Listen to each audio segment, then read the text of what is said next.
Atika Amora di Serba Serbi. Nah, pemirsa, sekarang ini saya sudah berada di rumah kediaman Bung Karno yang berada di Kota Bengkulu. Dan sekarang ini saya sudah bersama dengan warga asli Bengkulu, yaitu Mbak Angel ya. Iya. Monggo. Perkenalkan, nama saya Angela Mislasnega. Saya warga asli dari Kota Bengkulu dan rumah saya dekat dengan sini, rumah Bung Karno. Ya, oke pemirsa, ini saya bersama langsung dengan Mbak Angel selaku warga asli Bengkulu dan rumahnya dekat dengan kediaman rumah Bung Karno. Dan Mbak Angel, ini saya mau tanya sebentar. Rumahnya bener dekat dengan rumahnya kediaman Bung Karno kan? Iya. Berarti sedikit tahu cerita dari rumah ini? Asal usulnya? Cut dulu, Pak. Action. Jadi rumah Bung Karno adalah salah satu peninggalan pada zaman dahulu. Ini juga di hari weekend ramai pengunjung. Nah, jadi gitu pemirsa. Jadi kata Mbak Angel, ini rame di setiap hari weekday sama weekend, dan tepatnya itu ramenya di weekend ya Mbak ya. Iya. Ya, untuk lihat kelanjutannya, lihat ke dalam. Ayo kita ikut.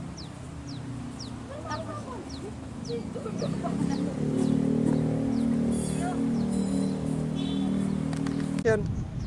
Nah, pemirsa, untuk tahu kejelasannya lebih lanjut dan kita biar tahu dalamnya seperti apa. Oke, ayo sekarang kita ikut ke dalam. Yuk. Jauh nian pasar bintuhan dari Jenggalu arah selatan, walaupun jauh badan berjalan, tanah Bengkulu dilupo jangan. Pulau tikus berpagar karang, gunung bungkuk tinggi menjulang, walaupun hidup di rantau orang, tanah Bengkulu tetap dikenang.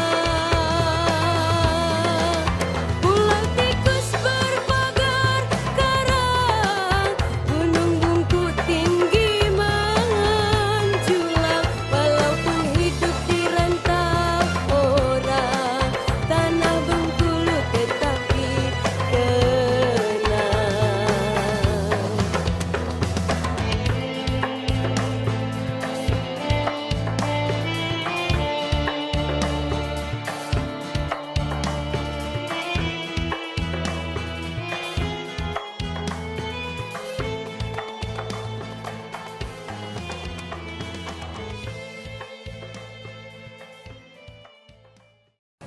Oke pemirsa, tidak lupa di kediaman rumah Bung Karno ini tetap menyediakan cuci tangan dan menjaga protokol kesehatan.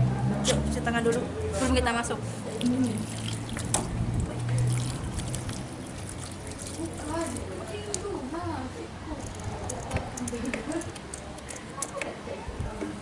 Bang, cut dulu bang.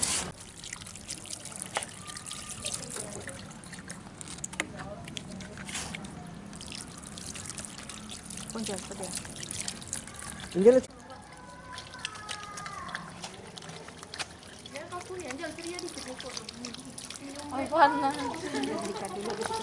Nah, oke pemirsa, sekarang kita udah cuci tangan. Sekarang kita masuk.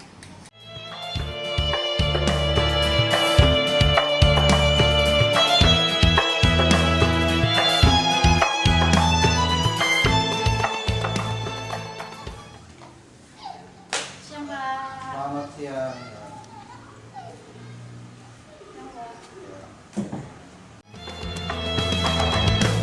Pasar Bembah, dusun tepi, tabah penanjung tebingnya tinggi, sembah disusun 10 jari, bertanda adat pemagar negeri. Jauh nian pasar bintuhan dari Jenggalu arah selatan, walaupun jauh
bembah dusun tepi tabah penanjung tebingno tinggi sembah disusun 10 jari pertanda adat pemagar negeri jauh nian pasar bintuhan. Sekarang saya sudah berada di kediaman Bung Karno, tepatnya di ruang kerjanya. Bisa kita lihat perjalanan Bung Karno dari 1929 sampai 1949 di berbagai kota.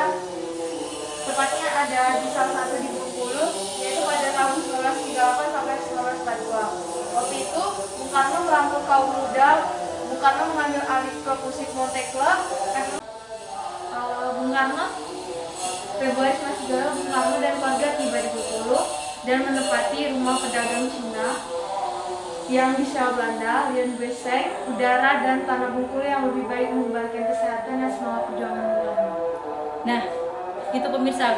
Jadi tempat kita berada di ini, kita berdiri ini adalah ruang kerja atau ruang rapatnya Bung Karno. Dan sudah dijelaskan dengan Mbak Angel tadi dari tahun 1929 sampai 1949 itu adalah perjalanan Bung Karno sewaktu diasingkan, terutama di tahun 1938 sampai 1942 yaitu berada di Bengkulu. Nah, untuk lebih jelasnya lagi kita masuk ke dalam, kita lihat lagi. Arah selatan walaupun jauh badan berjalan tanah Bengkulu dilupo jangan ular tikus berpagar garang gunung bungkuk tinggi menjulang walaupun hidup di rantau orang tanah Bengkulu tetap dikenang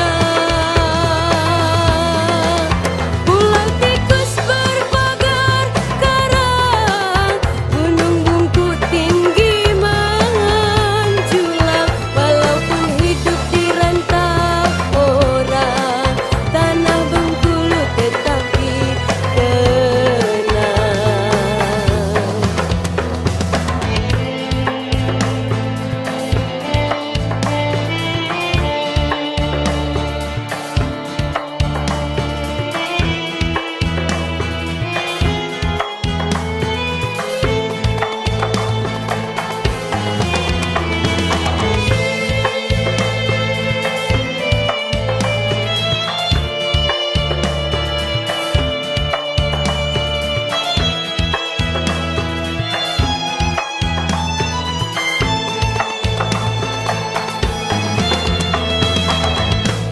Pasar bembah dusun tepi tabah penanjung tebingno tinggi sembah disusun 10 jari. Nah, pemirsa, ini sekarang di depan saya ini yaitu salah satu buku bacaan koleksi dari Bung Karno.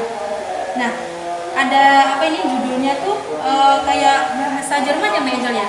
Ya, bahasa Belanda Jerman gitu. Ini ada beberapa buku koleksi dari buku Bung Karno. Sebelah sini, ini apa Mbak Angel? Sebelah sini ada kostum.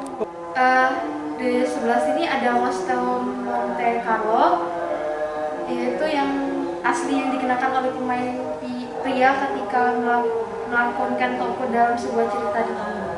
Oh, nah, jadi tuh ini tuh kayak sebuah kostum ya Mbak? Iya. Kostum ciri khas Belanda gitu ya? Untuk setiap acara atau kumpulan bagi apa nih? Jadi di sebelah kiri saya ada kostum Monte Carlo atau kostum Tonil Monte Carlo, yaitu Tonil adalah sarana Bung Karno dalam menyampaikan ide-ide pembaharan dan pergerakan melawan penjajah di Bengkulu. Perkumpulan Tonil Monte Carlo yang dibentuk awalnya adalah grup musik lokal. Nah, begitu pemirsa. Jadi ini adalah kostum Monte Carlo atau kostum Tonil Monte Carlo yang Mbak Angel ya? Ya, pemirsa, kita lanjut lagi ke dalam, kita lihat seperti apa lagi di dalam. Yuk. Pertanda adat pemagar negeri jauh nian pasar Bintuhan dari Jenggalu arah selatan. Walaupun jauh badan berjalan, tanah Bengkulu dilupo jangan. Pulau tikus berpagar karang, gunung bungkuk tinggi menjulang. Walaupun hidup di rantau orang, tanah Bengkulu tetap dikenang. Pulau tikus berpagar karang, gunung bungkuk tinggi menjulang. Walaupun hidup di rantau orang, tanah Bengkulu tetap dikenang. Pulau tikus berpagar karang, gunung bungkuk tinggi menjulang. Walaupun hidup di rantau orang, tanah Bengkulu tetap dikenang. Pulau tikus berpagar karang.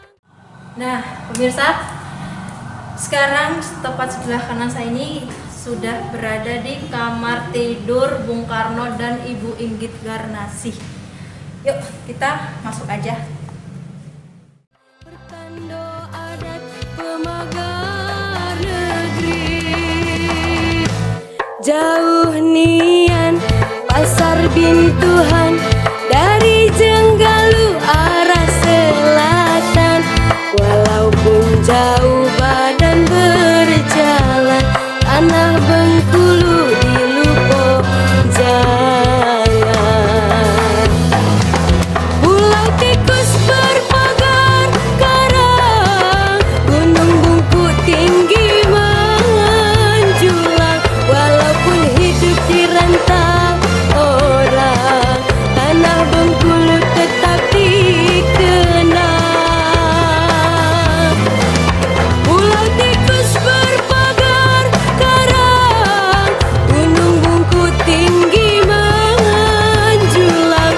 Walaupun hidup di rantau orang, tanah Bengkulu tetap dikenang.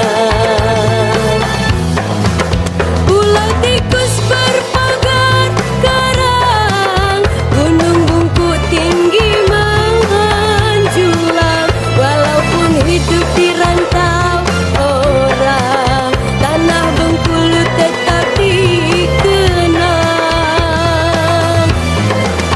Pulau tikus berpagar karang, gunung bungkuk tinggi menjulang. Walaupun hidup di rantau orang, tanah Bengkulu tetap dikenang.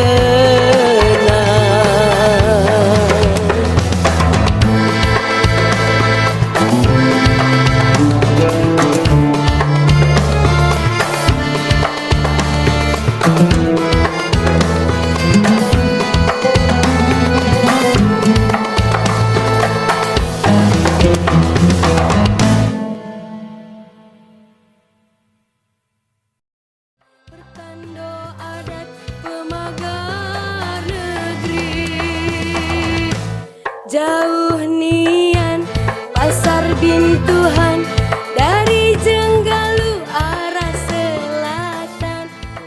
Nah, pemirsa, sekarang di samping saya ini sudah bersama dengan Bapak Yamanudin selaku keamanan dari Rumah Pengasingan Bung Karno. Selamat siang, Pak. Selamat siang, Mbak. Assalamualaikum warahmatullahi wabarakatuh. Ya, untuk di rumah ini kan Bung Karno kan diasingkan dari tahun 1938 sampai tahun 1942. Jadi lebih kurun waktu 4 tahun lah Bung Karno di rumah ini. Dan juga di rumah ini juga Bung Karno ditemani oleh salah satu istrinya, termasuk istri kedua Bung Karno yang bernama Ibu Inggit Garnasih. Jadi Ibu Inggit ini dibawa Bung Karno dari Bandung untuk menemani Bung Karno di rumah ini. Dan juga di rumah ini juga Bung Karno sama Ibu Inggit ditemanin oleh salah satu anak angkatnya yang bernama Ratna Juami sama Soekarti.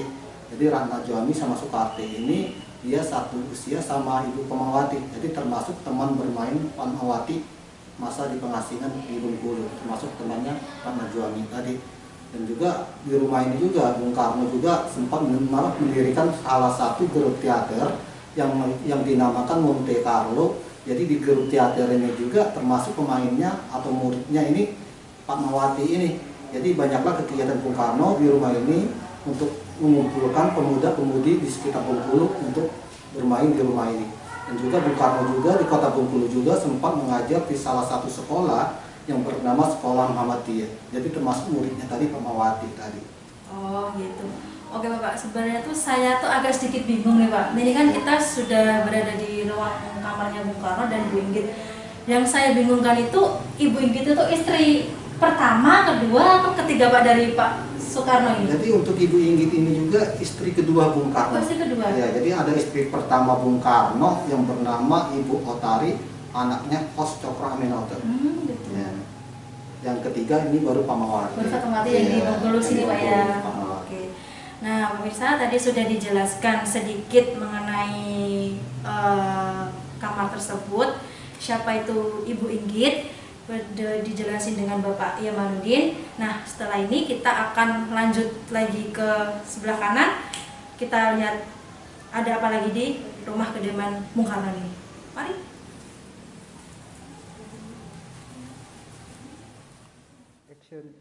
Ya pemirsa, di samping kamar tidurnya Bung Karno dan Ibu Inggit, depannya itu kamar angkatnya Pak ya, kamar anak angkat. Ya. Kamar anak angkatnya dari Bung Karno ya Pak ya? Iya, Bung Karno bersama Ibu Inggit. Bu Inggit. Oh ini kamarnya Pak ya? Iya, ini kamar. Oh, oke.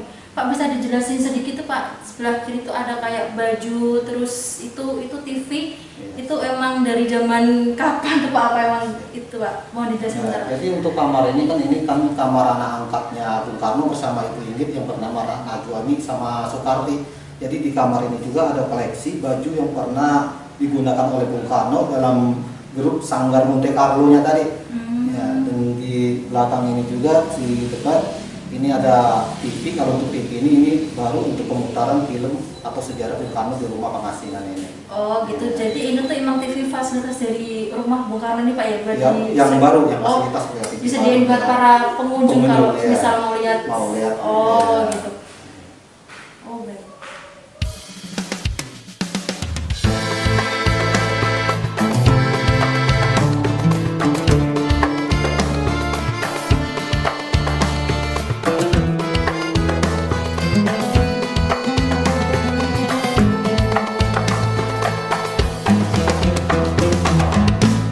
Pasar Bembah, dusun tepi, Tabah Penanjung, Tebino tinggi, sembah disusun 10 jari, pertanda adat pemagar negeri. Jauh nian pasar Bintuhan, dari Jenggalu arah selatan, walaupun jauh badan berjalan tanah Ya pemirsa, sekarang kita sudah berada di ruang makannya Bung Karno ya Pak ya? Tempat makan atau teras belakang Pak ya? Terus, Pak. Bisa dijelasin sedikit Pak ini? Terus kursinya ini tuh asli dari zaman dulu atau sudah diperbaiki Pak? Jadi ini kan termasuk teras belakang ini dijadikan ruang makan saat Bung Karno di pengasingan di Bengkulu. Jadi di belakang kita ini kan ada meja. Untuk meja ini hanya replika aja, cuman menyerupai meja makan Bung Karno pada saat di pengasingan. Tapi kalau untuk lemarinya alhamdulillah sampai saat ini masih aslinya. Jadi kalau untuk dapur dia terpisah di bagian sebelah kiri kita, itu ada kamar pembantu, gudang, dapur sama kamar mandi. Jadi pada zaman dulu kebanyakan rumah-rumah orang dulu dia untuk dapurnya dia terpisah sama badan rumah. Karena untuk asap ini dia kebanyakan masak kan pakai kayu kalau zaman dulu. Jadi asap itu masuk ke ruang utama. Jadi kan dihindari untuk masuk asap ke ruang utama, dihindarilah dapur di belakang gitu. Ya. Berarti emang terpisah Pak ya, Terpisah, ruang iya. ruang apa makan atau teras sama dapurnya terpisah. Iya. Oke, nah jadi pemirsa di belakangnya kami ini tuh replikanya meja Bung Karno pas itu waktu makannya Pak ya. Iya. Terus yang belakangnya itu ada lemari itu asli dari zaman dulu Pak ya? Iya, kalau yang ini masih asli ya. Pak boleh diantar ke sebelah sana Pak, ada apa Pak? Siap. Monggo Pak.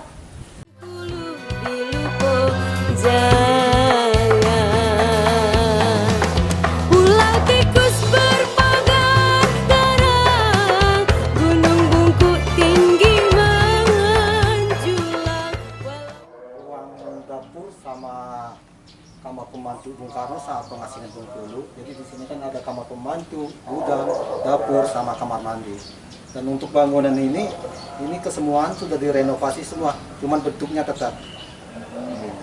Oke, nah jadi pemirsa di sini di pas tempat kita berdiri itu ada dapur, gudang, sama kamar tidur sama waktu pengasingan Bung Karno Pak ya. Iya. Di sini.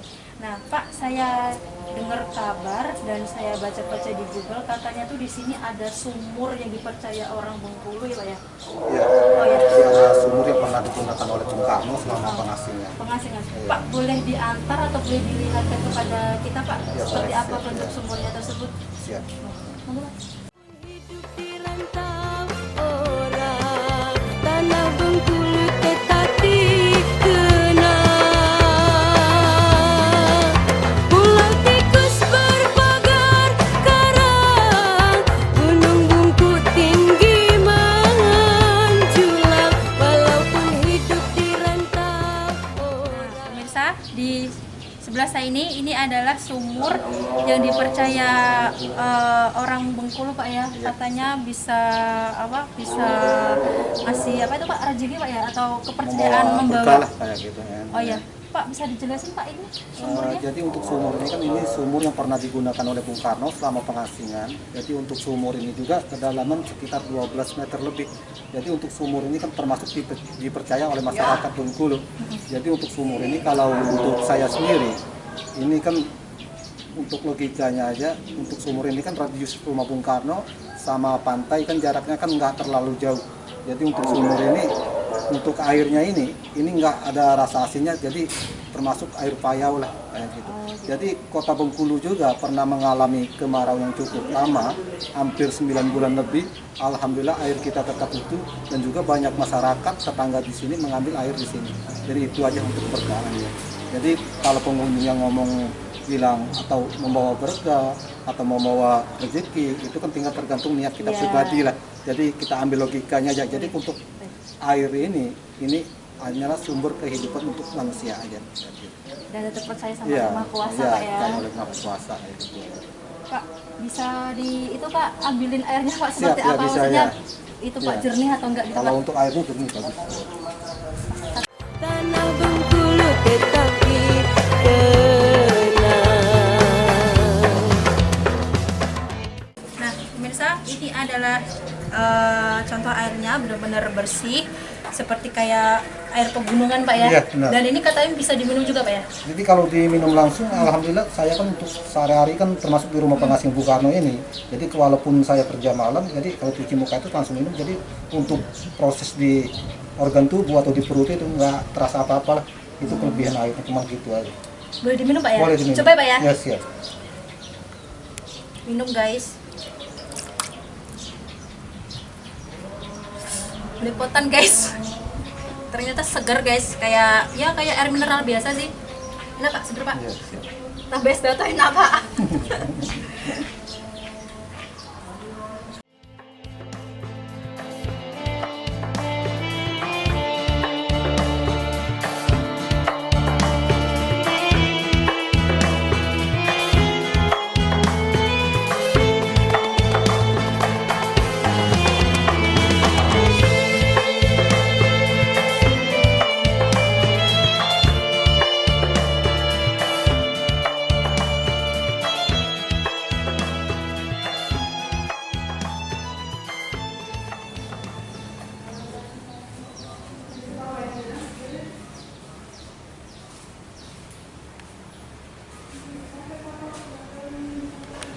Nah, pemirsa, sekarang ini kita sudah berada di ruang tamu. Pak, bisa dijelasin sedikit mengenai ruang tamu ini, Pak? Ini tempat maksudnya pertemuan, apakah harus orang yang benar-benar orang penting atau warga dari Bengkulu pun boleh ketemu dengan Bapak? Apa gimana Pak? Boleh dijelasin sedikit aja Pak?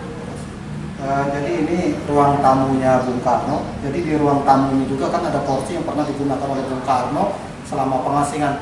Jadi tidak secara langsung juga di Kota Bengkulu juga di ruang tamu ini Bung Karno pernah mengadakan sejenis acara, itu acara Kongres Muhammadiyah se-Sumatera. Jadi yang diundang oleh Bung Karno itu Pak Buya Hamka dari Padang untuk rapat di ruang tamu ini juga. Dan juga di ruang tamu juga Bung Karno untuk menerima masyarakat di sekitar Bengkulu seperti tokoh-tokoh Muhammadiyah di Kota Bengkulu untuk mengadakan rapat Muhammadiyah di ruang tamu ini juga. Oh gitu. Pak, untuk kursinya sendiri itu ini asli atau replika yang sudah itu Pak perbaiki Pak? Jadi kalau untuk kursi ini masih aslinya, cuman ada perubahan sedikit, hanya pengecatan atau mernis sedikit untuk menghilangkan yang kerusakannya. Oh gitu. Berarti emang benar-benar asli dan tetap dirawat Pak ya, biar Iya. lebih kayak aslinya Pak ya. Iya. Pak, terus yang di belakang kita ini sepeda yang dikendari Bung Karno? Jadi kalau untuk sepeda ini ceritanya ini sepeda yang pernah dipakai oleh Bung Karno. Jadi bukan punya Bung Karno, hanya yang pernah dipakai oleh Bung Karno. Jadi Bung Karno kan nggak ada kendaraan di Kota Bengkulu selama pengasingan di Kota Bengkulu. Jadi diberi pinjamlah oleh sahabat Bung Karno yang bernama Pak Abdul Manap. Jadi ini sepeda Pak Abdul Manap yang dipinjamkan ke Bung Karno. Oh gitu. Tahun berapa ini Pak sepedanya? Jadi Pak? kalau untuk sepeda ini, kalau untuk tahunnya, jadi kan Bung Karno. Jadi kalau untuk sepeda ini kan sebelum Bung Karno diasingkan di Kota Bengkulu, jadi untuk sepeda ini sudah ada. Jadi perkiraan ini kan Bung Karno itu kan diasingkan dari 38 sampai 42, jadi di atas 38 itu sepeda ini sudah ada. Jadi kalau untuk tahunnya sampai sekarang kita nggak tahu tahun berapa dia dibikin. Jadi kalau untuk sepeda ini kan mereknya kan Rally. Rally. Iya. Berarti udah puluhan tahun sepeda ini Pak ya? Iya, kalau untuk sepeda udah puluhan tahun lah. Nah pemirsa, sudah dijelaskan tadi sama Bapak Yamanuddin mengenai ruang tamu dari Bapak Soekarno. Selanjutnya kita lihat, nah pemirsa, sebelum rumah ini jadi tempat pengangsingan Bung Karno, ini adalah salah satu rumah penduduk sini Pak ya? Iya. Udah dijelaskan sedikit Pak? Jadi untuk rumah ini kan sebelum ditempati Bung Karno atau sebelum Bung Karno tiba di Kota Bengkulu. Jadi untuk rumah ini kan ini rumah salah satu saudagar Cina yang dikontrak oleh Belanda, baru ditempati Bung Karno. Cuman gak kalah hebatnya juga untuk rumah ini termasuk pilihan Bung Karno. Jadi Bung Karno tiba di Bengkulu itu diinapkan di salah satu hotel di depan PT Marlboro yang namanya Hotel Sentrum. Lalu sama pemerintah Belanda Bung Karno untuk mencari sebuah rumah. Ternyata rumah ini yang dipilih oleh Bung Karno. Jadi untuk rumah ini kan diperkirakan dibangun pada tahun 1918 untuk rumahnya. Oh berarti ini emang benar rumah pilihan Bung Karno Bung ya Pak Karno ya? sendiri, iya.